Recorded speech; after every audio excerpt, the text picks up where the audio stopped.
Так, на заводе имени Горького сегодня дали старт строительству 2 кораблей. Это будет серия судов. Они обладают более высокими мореходными качествами, большей автономностью и комфортными условиями для экипажа. Водоизмещение не менее 4000 тонн, длина кораблей около 100 метров. У него очень большая дальность и большая автономность, что, так сказать, создало сложности при проектировании. То есть нужно размещить не только технику, вот эти 25 и 30 антенн, десяток комплексов, которые смотрят и верхнюю, и нижнюю полусферу, да, обследуют.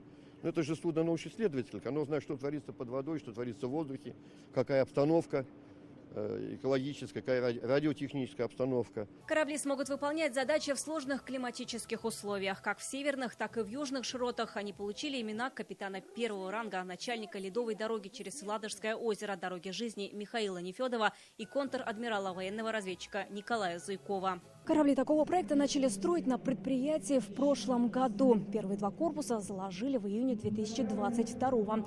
Корабли назвали в честь советских военачальников Бориса Бабкова и Леонида Бекренева. Их строительство сейчас продолжается. Церемонию закладки приурочили к 128-летию Зеленодольского завода. Лучшие сотрудники сегодня получили награды и благодарности от профильных ведомств. Назим Анваров на завод пришел 8 лет назад. За это время от ученика вырос до мастера 5-го разряда. Мы собираем всем, можно сказать, заказом, и метеором, и каракуртом, и всем.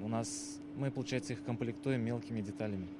Цех отдельных вещей. Больше чем за век из мастерских на берегу Волги Зеленодольский завод стал судостроительным гигантом, который обеспечивает обороноспособность страны. На сегодняшний день мы видим, что серия действительно хорошая, серия продолжается. Мы понимаем, что от нашей работы зависит благосостояние нашей Родины. Спасибо за то, что у нас есть заказы, нам доверяют. На заводе планируют собрать порядка 12 таких научно-исследовательских кораблей. Так ВМФ России в ближайшие годы пополнится многофункциональными новейшими судами татарстанского производства. Вероника Гайнудинова, Данил Филатов, ТНВ, Зеленодольск.